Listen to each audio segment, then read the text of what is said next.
Welcome back to Think Tech. Here we are on Wednesday with Energy Wednesday. Hawaii, the state of clean energy, a really special state. And we go far and wide. We talk to guests and vectors all over the country, the world, and they all agree that Hawaii is the state of energy. Whether we like it or not, that's what's going on. That's what they think anyway. Good for them, yeah. Anyway, today's special guest, we have Peter Rosek from Hawaiian Electric Company. He's going to talk to us in a minute about solar and let's see, and the grandfather clause. The grandfather clause. That's a lawyer's term. Okay, and we have Mark Glick, the Hawaii State Energy Administrator, and we have Veronica Rocha. Perfect. Who is the, I'm the Renewable Energy Branch Chief for the Hawaii State Energy Office working under Mark. Okay. And then we have John Cole, a former PUC commissioner, and now with HNEI, Hawaii Natural Energy Institute, which is actually becoming more important every day. How do you like that? Well, thank you. Yeah, thanks for being here.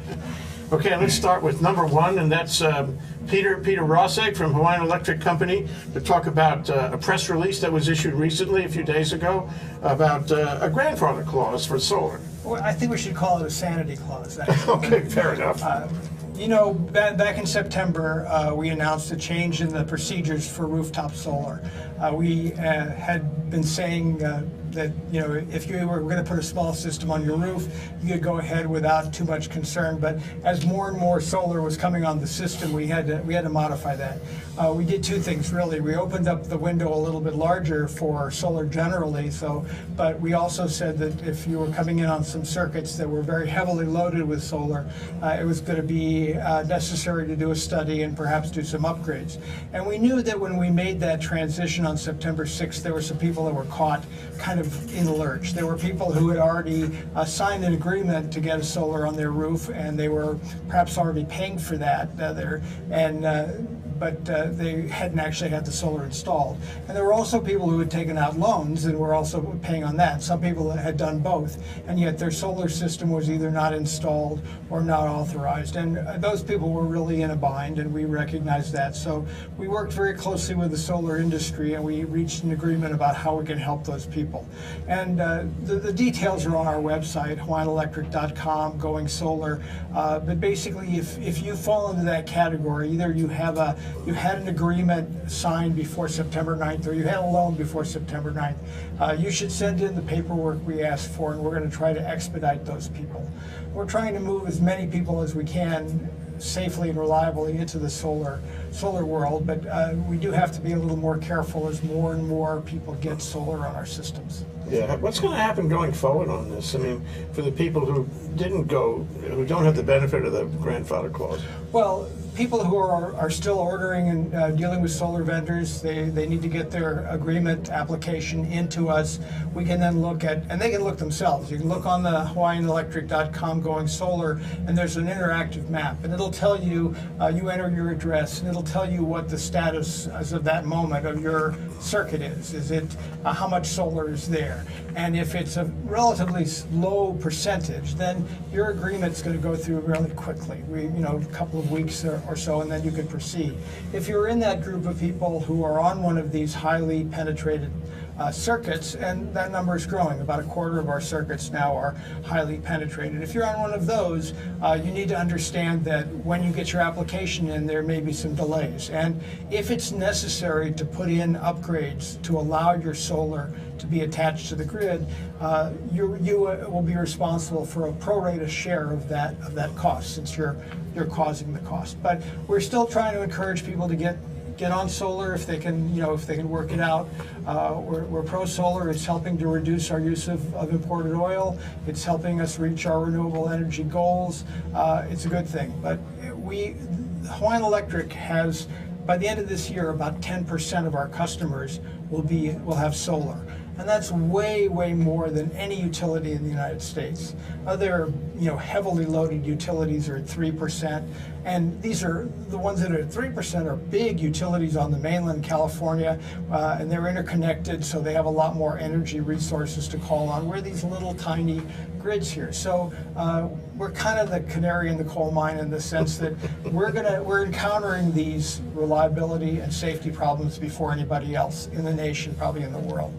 And you know, we've got to do it right. We do have to slow it down a bit, but that doesn't mean we don't want to see as much solar as possible on the system. What happens to the circuits that are problematic? I mean, I guess not all of them are, but some of them are. Right. And that's where a lot of people, you know, a lot of people have gotten PV. Another factor might be that circuit is just not able to take all the people that want PV on it. Right. How do you ultimately resolve that? Well, there are various ways to do that. Some of them are on the customer side. We're looking at some devices that the customer can add on his side of the meter, which will allow us to be comfortable with the safety and reliability factors. There are also things that can be done on our side of the meter, on the utility side of the meter.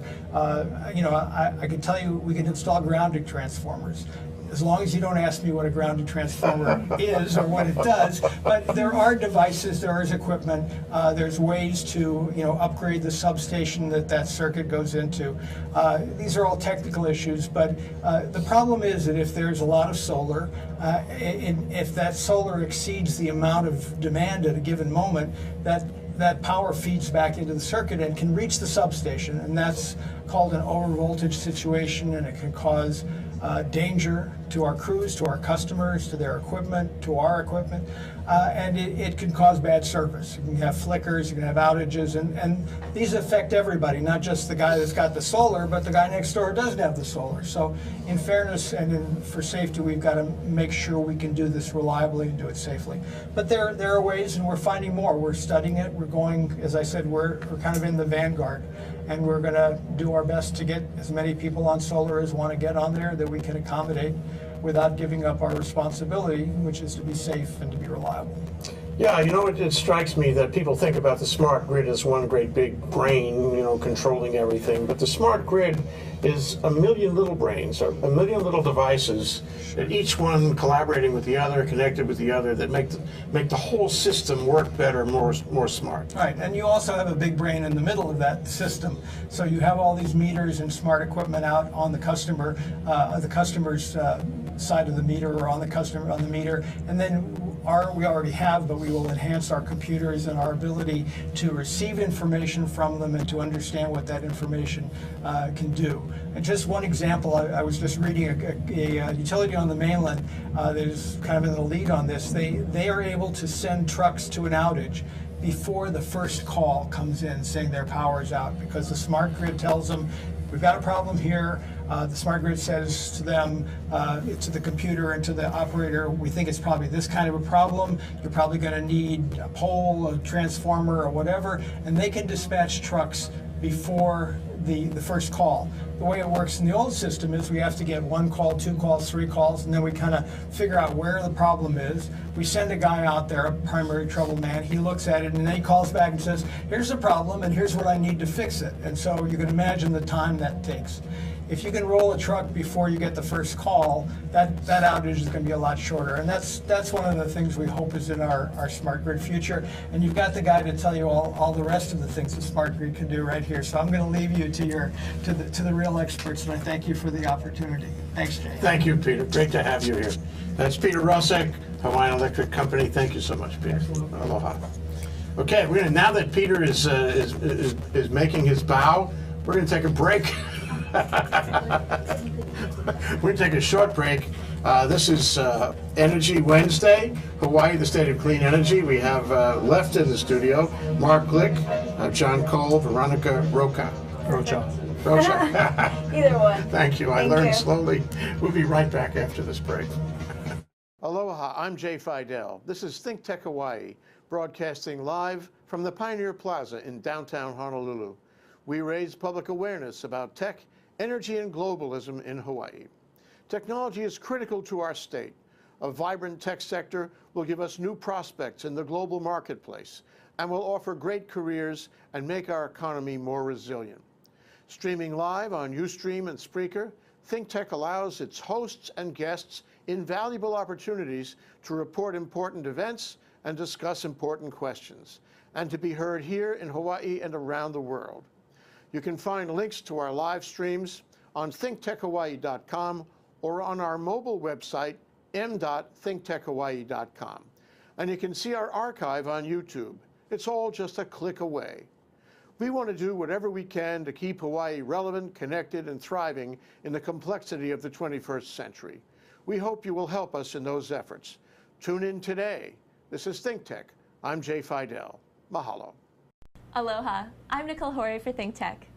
For nearly half a century, the Hawaii Foreign Trade Zone No. 9 has brought the benefits of the Foreign Trade Zone program to Hawaii businesses and entrepreneurs. DBET, the Department of Business, Economic Development, and Tourism, operates Hawaii's Foreign Trade Zone program to encourage international business and economic development. The Foreign Trade Zone's mission is to increase the amount of international trading activity in Hawaii, thereby providing employment opportunities for the residents of our island state.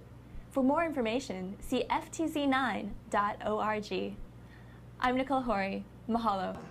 Aloha, I'm Jay Fidel of ThinkTech. ThinkTech is a 501c3 Hawaii nonprofit corporation. We began ThinkTech in the year 2000. At ThinkTech, we work to raise public awareness about tech, energy diversification, and globalism in Hawaii. We do 20 live stream talk shows every business day, and we do a weekly TV show on OC16. We pay the bills with donations from our supporters. Won't you help us by making a donation? All you need to do is go to our website, thinktechhawaii.com, and click there on the Donate button. We hope that you like what we do and that you will support us and help us continue to do it. Thanks so much for watching and for helping. I'm Jay Fidel of ThinkTech. Aloha, I'm Maria Kashem of ThinkTech Hawaii, and I want to tell you about our ThinkTech talk shows.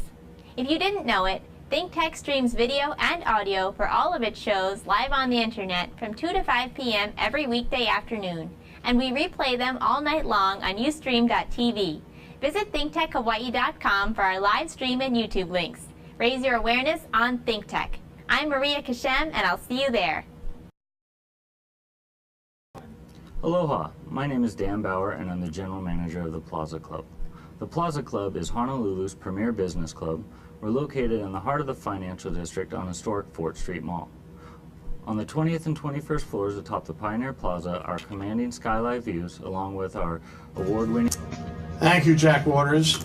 We're here, we're live, we're ThinkTech on ThinkTech Wednesday, Energy Wednesday, talking about Hawaii, the state of clean energy, and our sponsors are Hawaii Energy, which we'll hear from in a minute, DBED, Department of Business, Economic Development and Tourism, and Hawaiian Electric Company, making this possible here on KGU 760 AM, broadcasting from the lower level of Pioneer Plaza at the core of downtown Honolulu. Okay, on with Shana Doi. Hello. Hi, welcome from you're coming from Hawaii Energy. Welcome to our show, and let's see what you got today that you guys figured out in the middle of the night in order to incentivize renewable energy in the state of, or energy efficiency in the state of Hawaii. Well, you know, I'm the holiday person, so they send me whenever there's a holiday coming up, and our next holiday is Christmas. So I'm here with 3 energy-saving tips to light up your Christmas season. It's tips on lighting for your home and how to be more energy efficient during the holidays. So our first tip is, you know, it's that time of year when we're putting up our trees and we're decorating our houses and we're putting up our Christmas lights, and we just wanted to give you a tip on how to be energy efficient with those. And the tip is that to put a timer on your Christmas lights instead of having to unplug them and replug them in every time.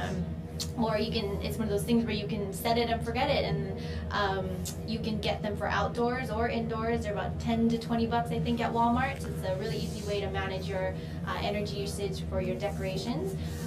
Of course, if you could go the route where, you know, you don't use as many lights at all, you can decorate your tree with things with like tinsel or hand-painted ornaments. Actually, Hawaii Energy Office is having an ornament contest this week, so we could also make you an ornament if you're interested in that. They can do anything. Word gets out, doesn't it? Yeah, so, you know, just be more creative. People use candy canes. Sometimes they put popcorn on their trees. So you don't have to have lights to decorate your tree and make it beautiful. That's tip number 2. Less lights, more decoration. Just use your creativity. And then lastly, all year round, if you haven't switched out your regular light bulbs in your house to a more energy efficient type of bulb. You still got those in old incandescent lights. Now is a great time to switch to CFLs. Give yourself a present. Yeah, why don't you? Or gift it to somebody else. That's a good idea.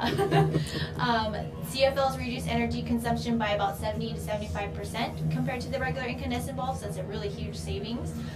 The average 60-watt incandescent bulb lasts about 750 hours, and the average 13-watt CFL bulb lasts 8,000 hours. So you got a really long life compared to the other bulbs. And Hawaii Energy offers a rebate on the CFLs if you buy them from City Mill or Lowe's or Home Depot. It's built into the cost of the bulb, so you'll just pay a cheaper price. It's 95 cents per CFL bulb, I believe, right now. And just the main thing you want to do is to make sure you get the right CFL bulb for the fixture that you're installing it in, so you can ensure that you're getting the most out of those energy savings. So 3 tips, all on lighting.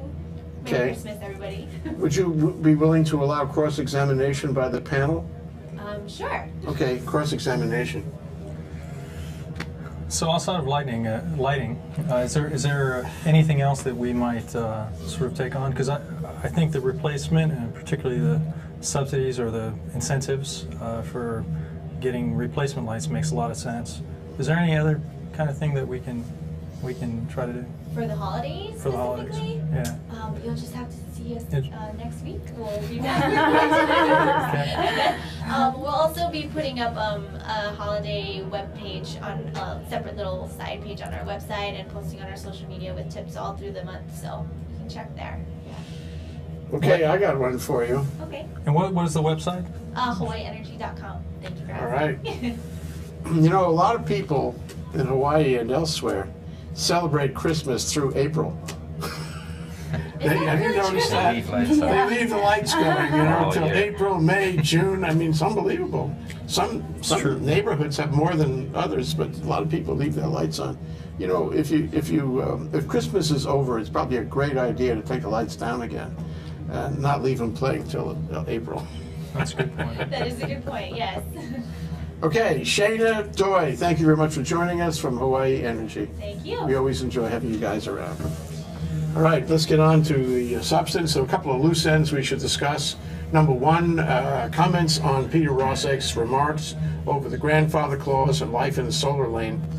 It's certainly a step in the right direction. I think between that and the proactive approach that came down through the Reliability Standards Working Group process, there are some very strong steps the utility is taking to get a handle on this very serious problem. But grid modernization, I think overall, is one of the greatest opportunities for business development within the state and also to increase renewable penetration significantly. Automated metering infrastructure, which he talked a lot about, is just one step. You know, a first step has to do with standards, adopting things that were worked out through a technical review group that was part of that Reliability Standards Working Group. And the PUC has some things at their feet right now, and so we've been encouraging action on those matters, and I think that will make a huge impact. Ultimately, the biggest grid modernization aspect that we believe will have at the State Energy Office and the governor believes that will have the biggest impact is the interconnection of the islands, and particularly the grid tie between Oahu and Maui, and then ultimately, because of geothermal energy, ultimately making its way to Hawaii. We believe that will have the biggest impact on creating much greater grid reliability and stability. You know, I had a conversation with our ThinkTech chief scientist yesterday, because I think every responsible tech organization needs to have a chief scientist. And he pointed out to me that, you know, the mantle of the Earth is hot. And it's actually a nuclear type of fission that keeps it going. It's, you know, the weight of the Earth pressing down on the core materials. It's going to be hot for a long time. And geothermal is going to be available for a long time because we are lucky, Hawaii is lucky that we're close to the hot. Right. You know, other places don't have that benefit. It's true. And we should really take advantage of that. And the only way we can take advantage of it is by A, you know, expanding geothermal, and B, expanding the delivery of geothermal around the islands. But one more point that came up earlier, and that is the whole thing about the batteries. Because although interconnection would certainly ameliorate the disparities and the effect of non-firm power, so would batteries. And Molokai is a great story. We had a discussion yesterday with George Benda, who is an energy consultant in Molokai, runs a company there that consults in energy, and he's really excited about the battery that's coming to Molokai this summer. And HNEI is involved in collecting data from that battery. And the exciting thing to me, I'm interested in your thoughts about this, is that when we learn how this battery ameliorates the spikes and the brownouts in Molokai, we can take those lessons and put them in Oahu too. This is all an educational process, and you guys are right in the middle of it, John. I agree. I mean, we've been working with several battery setups. One is with the Hawi Wind Farm on the Big Island, and even though it's a rather small megawatt battery, it has a great effect on keeping the frequency at where it should be. When it was first installed, the operators of the system didn't think it would do a whole lot, but after it's been in there for a while, they're really impressed with how it can help stabilize the grid. And we've been running it consistently, I think like 10 minutes on, 10 minutes off, 10 minutes on, so we have those sets of data to compare what it is with and without, and it's been pretty impressive. There hasn't been a lot done directly with solar in the same way that with wind, but I know the Molokai project is going on, and KIUC, the co-op on Kauai, has also worked with batteries a lot and are getting a lot of good experience and data through that. Yeah, my reading of the story, it was in the Molokai Dispatch. It sounds like a huge newspaper, but there are 7,000 people living in Molokai, and that's twice as many as live on Lanai. Interesting. Yeah. But they're talking about how this battery that's coming in, I think the name of the company is Altair, I can't remember the exact name. It's a battery company we hadn't heard that much about, but they have fire-resistant technology, so that what happened in the extreme batteries a couple of years ago is probably not going to happen again. So we step forward on this. We get better technology. And this could be a great experience for renewables to have this work and to learn from it. And and what I love about this is that nobody is opposing it. It's being done at the community level. There's wide consensus. They've reached out. It's been we've appreciated it, the State Energy Office being invited to come into the planning meetings in Molokai, and we'll continue to do that. I think battery storage, pump storage, as technologies to help improve frequency disruptions, certainly at the substation level, the distribution level, the overall system level is really important, but there are also some very exciting technologies that bring the cost down at the consumer level, so it can actually happen at the home. And all of those things are on the horizon.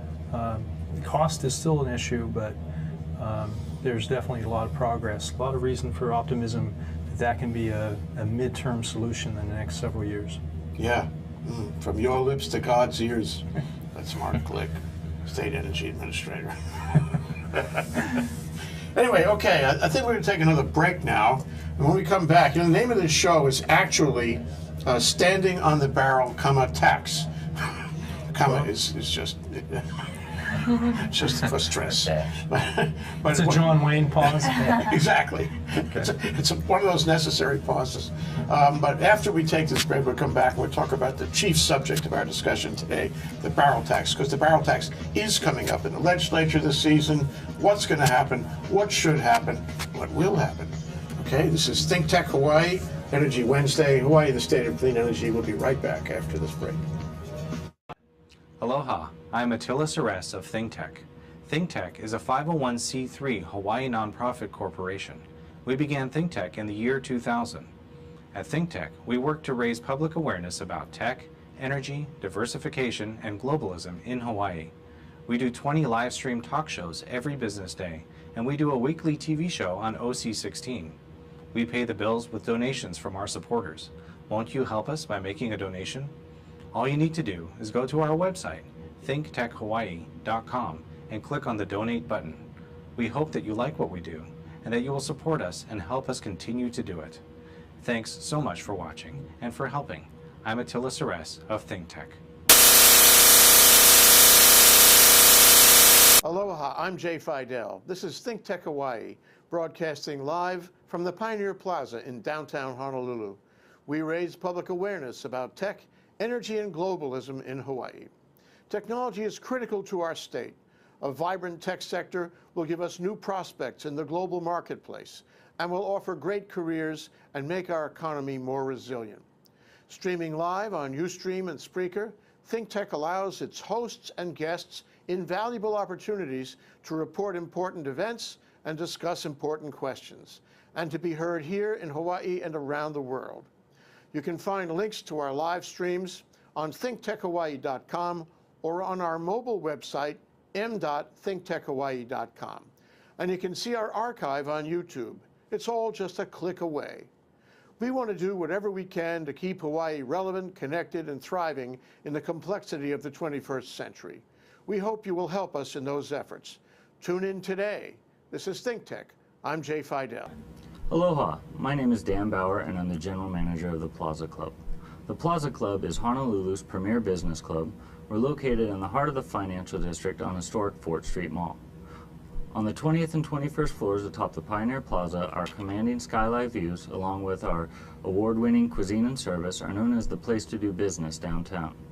We offer professional as well as social events and programs to our members and their guests, all tailored to enrich their professional and personal lives and to give them the cutting edge that they deserve in business. Why don't you consider becoming a member of the club? Call me at 531-7788 or come see me and let's talk business and how the Plaza Club can work for you. Again, my name is Dan Bauer. I'm the General Manager of the club and I'm here for you.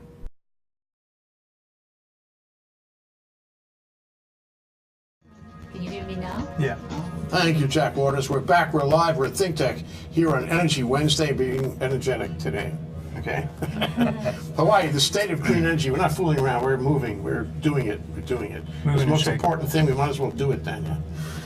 And in the studio we have Mark Glick, Hawaii State Energy Administrator, Veronica Rocha, who is branch chief for what? Renewable energy. Correct. I got that. The Hawaii Okay? State Energy Office. At DBED, Yes. right near, around Mark. I report to Mark. Okay, got it. Right around the corner. And John Cole, former PUC commissioner, now with HNEI, Hawaii Natural Energy Institute, and we are going to talk about the barrel tax. This is the standing on the barrel tax, tax. Wait, standing on the barrel, tax. So, John, can you give us the history of the barrel tax? What happened? I'll try to give you a brief one. Before 2010, it just existed as a nickel tax on every barrel of petroleum product imported into the state. In 2010, the legislature passed a law which increased that to $1.05 per barrel and allocated that money. The 5 cents initially collected goes to the Department of Health for their energy response revolving fund to help clean up if there's oil spills or anything like that. And when they added the additional dollar on, they gave 15 cents of each of those dollars to the State Energy Office and the Energy Security Special Fund. A dime of that went to HNEI's special fund, which is called Energy Systems Development Special Fund. And another 15 cents to the Department of Agriculture, to the Agricultural Development and Food Security Special Fund. And there is some money missing there. It didn't add up. So 60% of the collected tax on every barrel of petroleum product imported has gone to the state general fund. Including the dog catcher, I suppose, yeah. Or wherever Who they knows send where it goes? It gets absorbed before you can hardly breathe. It's gone. Okay, so Sharon, you were interested in this topic. Sharon Moriwaki, my co-host here on Hawaii, the State of Clean Energy, every Wednesday. Sharon, what would you like to hear discussed? It's a problem. Why don't you articulate the problem, and these guys can answer it for you. It'd be great. I think we've always been working with and Is that against. microphone on? I think so. Is it on? Can you hear me? Yeah, okay. We've always been working with and against the legislators who want to get the 60 cents that John is talking about and pay for other problems like the schools or health or whatever. And yet the money is collected from the fuel tax. So I think that it behooves us to hear what the money has been used for. I think since 2000, and is it 11 or 12, funds have gone to, as you heard, HNEI and DBED for the Energy Office. as well as to agriculture. And I think it really is important to show the community that we have been using that fund for our very good purposes, and it is related to reducing the cost of energy in the long run. So I think maybe that kind of conversation of what it's been used for and whether we need an increase and get a little bit more of the 60 cents, and if so, what could it be used for? So. Yeah, the barrel tax was supposed to incentivize clean energy, but it has been an imperfect execution of that idea, and some of the money has slipped off into a dissolve somewhere. This is important, isn't it, Mark? Well, it is. I believe that the legislature was very well thinking when they proposed Act 73, this food and energy security tax. And you know, the notion for us at the State Energy Office was it gave us a dedicated pool of funds to target high impact solutions to try to get us to our 2030 targets, which are the Renewable Portfolio Standard, the Energy Efficiency Portfolio Standard, transportation goals, and our economic development goals of creating jobs and construction revenue from the installation of this. Basically, energy transformation of Hawaii. So everyone knows there needed to be a seeded investment to sort of establish the policies, oversee the key efforts and regulations that work very closely with the Public Utilities Commission, and to assist in the deployment of the infrastructure. And that requires significant amount of analysis. You have to basically look at the resource assessments for our wide diversity of renewable energy, understand completely how much can be introduced at what cost, and develop essentially an implementation plan of how you reach those goals. We've done that, and we've also worked very closely. We can go over some of the specific measures, but we've also made it so that the network of developers and other stakeholders in this energy market have the tools and are not impeded by over-regulation or by any other barriers to get this job done. Yeah, we have to do it. We have to do the high-impact things. What about it, Veronica? Yeah, I just wanted to add a little bit to what Mark was saying, and also to echo that really we have been quite successful in the last several years. If you look at back in 2008, we had maybe 9% renewable energy. Now we're up to 13.7 renewable energy, and it's expected that we are going to be surpassing our 15% target for RPS, which is a renewable portfolio standard, probably even before 2015. We should always surpass our expectations. Absolutely. We should always be excellent and aggressive about this. Well, I can say that by the end of this year, when the Public Utilities Commission gets the reports from the utilities, I believe at that time we'll see that we've exceeded our 15% goal at 2015. That's no small accomplishment, and it took actions to get there. Okay, but we can't rest. We can't. We must go well beyond that. And in fact, the governor stated at the Asia Pacific Clean Energy Summit and Expo this year that we are dedicated to go beyond HCEI goals, the 40% goal. And we now have the tools, and I believe with this, again, continued support to work this through at least 2030 when the targets are to be met, the actual funding to help shepherd this program along. Yeah, what's interesting is in 2008, you know, when these goals popped up, somebody made them up. That's right. You know, we didn't have any experience. We had no idea how fast we could move. They made up those numbers, and surprise of surprises, you can meet it. we can meet them. We learned that. That's right. And now we should go even faster. We should adjust our sights to move even faster. So you were talking about some of the specific high impact things. High impact solutions that our office has done. So at the Renewable Energy Branch for the State Energy Office, some of the things that we have done have been, one, how do we remove barriers to renewable energy permitting? We've not only provided information online on things such as incentives and tax credits and that sort of thing, but also provided developers with tools on what are the permitting requirements that you need if you want to do a successful project in Hawaii.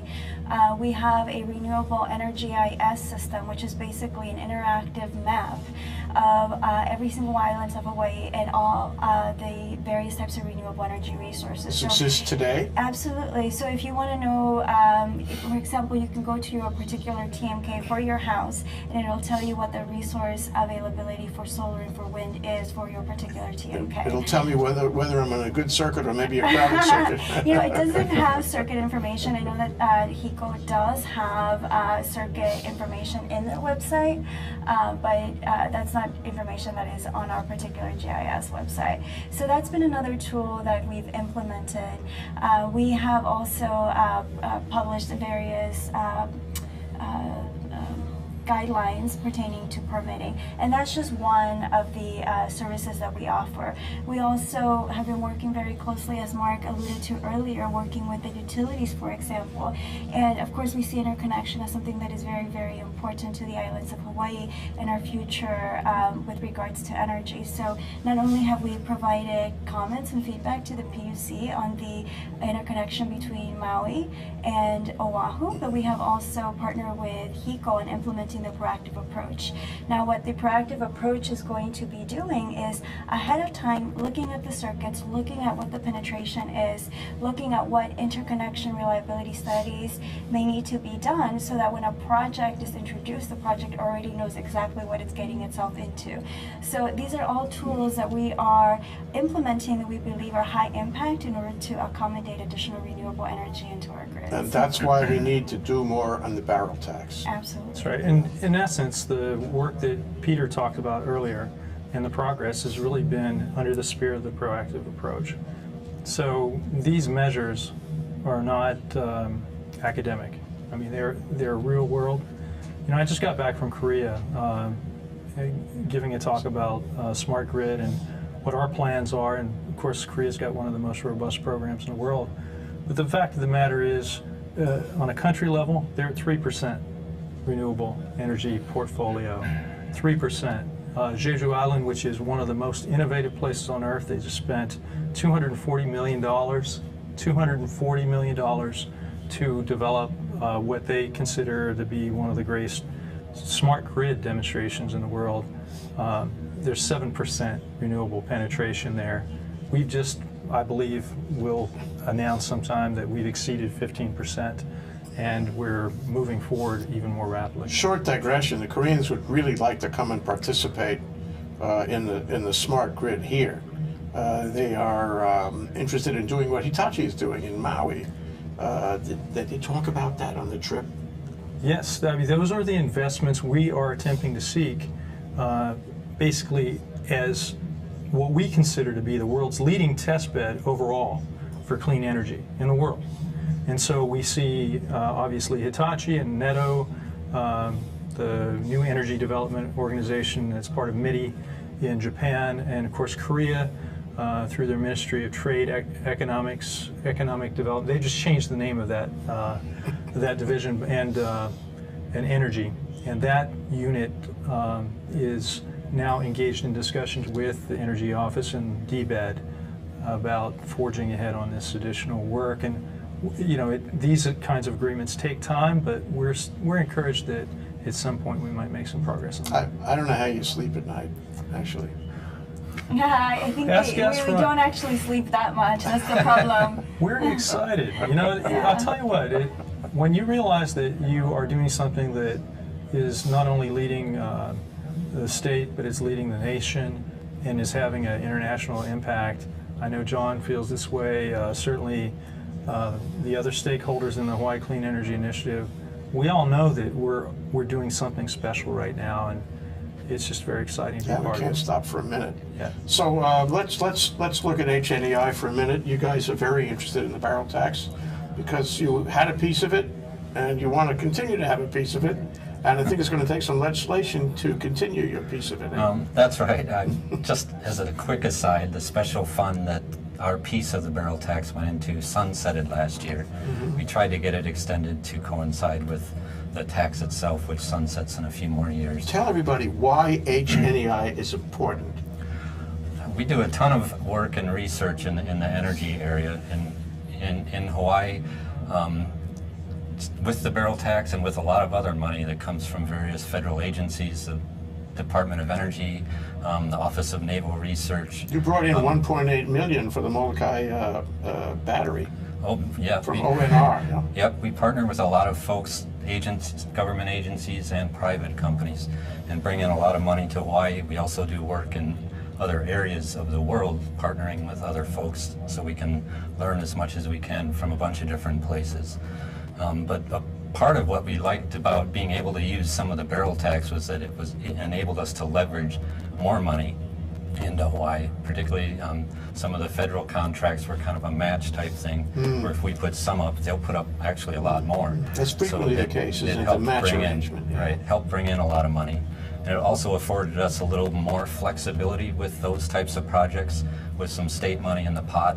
A lot of times, straight federal money without that state match is a little more specific and directed, and you don't have the flexibility to maybe focus on Hawaii issues as much as you would like. HNEI is very important because it's a sort of the nexus between the science and the politics. You guys stand with one foot in each camp, and you can bring them together. You know? John should tell us what kinds of things are not going to happen unless we get these funds this coming year. Okay, John, yours. Well, I mean, I hear a voice. I hear the voice of a break. Hold that thought. Okay. When we come back, we're going to talk to John Cole about what's not going to happen if the barrel tax doesn't get straightened out. This is Think Tech Hawaii on Wednesday, Hawaii, the State of Clean Energy on Wednesday. We're here with Mark Glick, Veronica Rocha, and John Cole, and Sharon Moriwaki, my co-host. We'll be right back after this break. Aloha, I'm Nicole Horry for Think Tech. For nearly half a century, the Hawaii Foreign Trade Zone No. 9 has brought the benefits of the Foreign Trade Zone program to Hawaii businesses and entrepreneurs. DBET, the Department of Business, Economic Development, and Tourism, operates Hawaii's Foreign Trade Zone program to encourage international business and economic development. The Foreign Trade Zone's mission is to increase the amount of international trading activity in Hawaii, thereby providing employment opportunities for the residents of our island state. For more information, see ftz9.org. I'm Nicole Horry. Mahalo. Aloha, I'm Jay Fidel. This is Think Tech Hawaii, broadcasting live from the Pioneer Plaza in downtown Honolulu. We raise public awareness about tech, energy, and globalism in Hawaii. Technology is critical to our state. A vibrant tech sector will give us new prospects in the global marketplace and will offer great careers and make our economy more resilient. Streaming live on Ustream and Spreaker, Think Tech allows its hosts and guests invaluable opportunities to report important events and discuss important questions, and to be heard here in Hawaii and around the world. You can find links to our live streams on thinktechhawaii.com or on our mobile website, m.thinktechhawaii.com. And you can see our archive on YouTube. It's all just a click away. We want to do whatever we can to keep Hawaii relevant, connected, and thriving in the complexity of the 21st century. We hope you will help us in those efforts. Tune in today. This is Think Tech. I'm Jay Fidel. Aloha, I'm Maria Kashem of Think Tech Hawaii, and I want to tell you about our Think Tech talk shows. If you didn't know it, Think Tech streams video and audio for all of its shows live on the internet from 2 to 5 p.m. every weekday afternoon, and we replay them all night long on ustream.tv. Visit thinktechhawaii.com for our live stream and YouTube links. Raise your awareness on Think Tech. I'm Maria Kashem, and I'll see you there. Aloha, my name is Dan Bauer and I'm the General Manager of the Plaza Club. The Plaza Club is Honolulu's premier business club.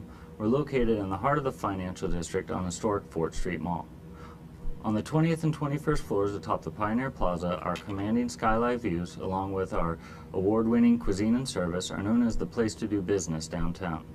We offer professional as well as social events and programs to our members and their guests, all tailored to enrich their professional and personal lives and to give them the cutting edge that they deserve in business.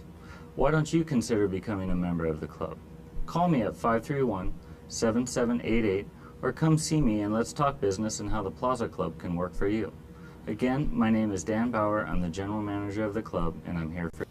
Aloha, I'm Jay Fidel for Think Tech. For nearly half a century, the Hawaiian Foreign Trade Zone, number 9, has brought the benefits of the Foreign Trade Zone program to Hawaii businesses and entrepreneurs. DBED, the Hawaii Department of Business Economic Development. Welcome back. Welcome back to Hawaii, the State of Clean Energy, which is underwritten by Hawaii Energy, DBED, and Hawaiian Electric Company. And at the suggestion of Sharon Moriwaki, my co-host, John Cole is now going to discuss what happens if the money from the barrel tax is not continued, resumed, I should say is a better word, for HNEI, Hawaii Natural Energy Institute, which does so much in bringing the pieces together in our energy program. Okay, Jay, like I said, we do have other sources of funding, so the barrel tax isn't our only source of funding, but the two biggest things would be, I mentioned earlier, would be we'd be unable to leverage even more money to come into the state to help research some of these technologies and integration issues. But also it might end up in less flexibility with some of those things we do get. Like I said, with some of the federal grants or contracts, they can be a lot more prescribed without that state match or putting into the pot as well. Okay, well, suppose Senator Gabbard is right out there. He may be right out there. Or Representative Lee, right out there, the energy chairs. What are you saying to them this session? Just talk to them. For HNEI to perform as well as it can, the barrel tax, it definitely helps. Without it, we can still function, but not at the level we'd like to, and that would help move Hawaii forward as much as we'd like. Okay. Mark, what would you say? Well, I think, and I would add to the persons that we're talking to, the chairs of finance and WAM as well, because I think that's where some of these things had sort of stopped last session. The key thing is that well, first of all, HNEI has been a vital partner to us, provided money for key initiatives like the programmatic EIS, which we believe it was a game changer in perceptions about how we go about implementing our clean energy initiative, but also answering a lot of technical pieces of the puzzle, particularly the things that, they've been at the ground floor of the smart grid initiatives, the Great Maui effort, as well as Smart Jump Maui as it's evolved into the Hitachi project that you talked about. And we need that technical resource if we want ground up local businesses to thrive, and we want to have to be able to retain some of that investment here in Hawaii. We really need research organizations and companies that our international partners can go to and pay to get some of these answers. So that's a critical element of it, and that's the reason why HNEI needs to remain at the table. But I have to say that even the State Energy Office and the Department of Agriculture on the food side, our funds go away in 2015 if the sunset isn't extended. We're not exactly, I can't go back in history and know why you wouldn't match it with the mandates, but when Act 73 was passed in 2010, it sunsetted in 2015. We will be seeking to match the sunset at 2030 to match the targets that we've been asked by statute to help fulfill. That seems only logical. Yeah, we think so, and I believe we're very hopeful that the legislature will agree. We'll see this record of accomplishment, knowing that essentially clean energy is one of the new pillars of economic development, of economic transformation. The energy transformation is leading to a real drive of a new economic sector in the state. We can never forget that. Yeah. Theoretically, we can pour $7 billion into this economy, and every man, woman, and child in the state will benefit for their lives. In 2012, 28.5% of all construction expenditures in the state were attributed to solar development.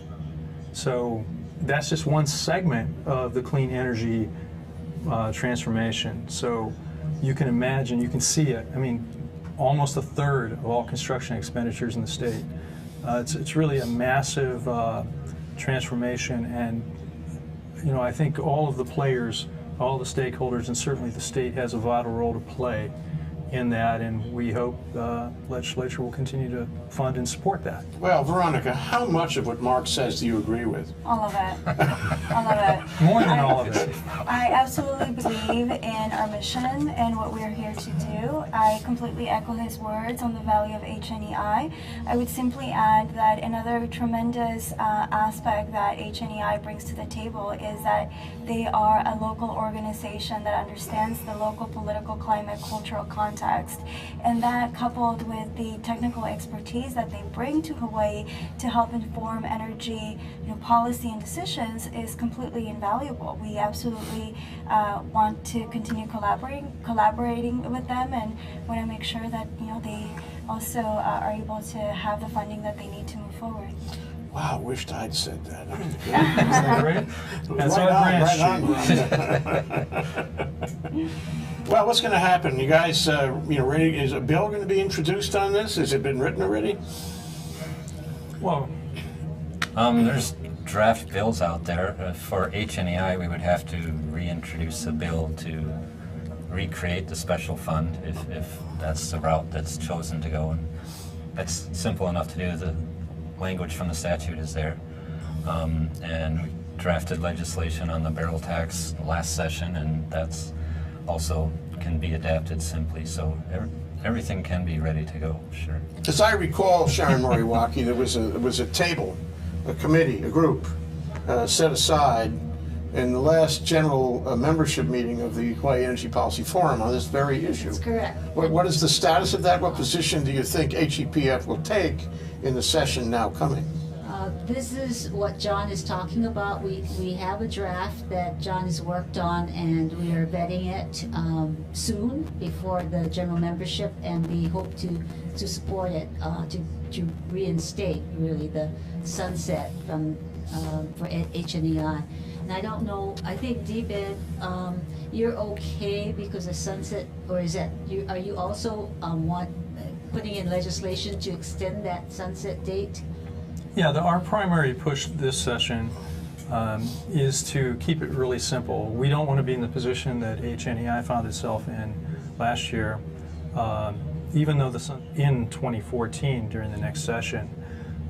We certainly don't want it to fall to the last minute to correct that imbalance. We want to make sure that the sunset is corrected. You know, we do have money in the existing biennium budget, and we've asked for enough money that's already been collected that's sitting in the Energy Security Special Fund. So we're not asking for a reformulation of the percentages or how many cents that we get out of that $1.05. We get 15 cents currently. So we're not asking in this supplemental budget year, it's the second year of a biennium budget, we're simply asking for the sunset to be corrected so it now matches the time frame that we're supposed to implement all of this. It would maintain the 15-cent amount for us, also for the Department of Agriculture. And so that's where we are in this upcoming session. There may be other proposals, and certainly we would support the HNEI. Mark, do you have a bill already sitting there, or is this a new bill that has to be introduced to extend the sunset to 2030 or some date outside of 2015? It would be a new effort. It is fundamentally different than the approach that we had attempted last session. It really had a lot of support, but it just never made it past the Finance Committee. You know, people have to understand that this is the core money that the programs, the state programs, and the HNEI programs, you know, are getting from the state. This is it. The tax incentives that go to help owners of residences who want to install PV is another issue. That's another issue. But when you're talking about the state operating its programs, this is the money. This is it. This is what pays, you know, your staff, Mark. This is what makes the state, you know, take these initiatives home. And it's really important that we look at that and treat that as a special item. It is a measure of how ardent we are about this initiative. And we've got to, I mean, I would only leave you, we gotta go now, but I think there would be more money. Raise the thing. Okay, this is Hawaii, the State of Clean Energy. We've been talking with Mark Glick, State Energy Administrator, Veronica La Rocha, the branch chief of the Energy Division, and John Cole, former PUC and HNEI right now. Thank you so much, you guys. Thank you. Thanks a lot, Jay. Time soon. All right. Also,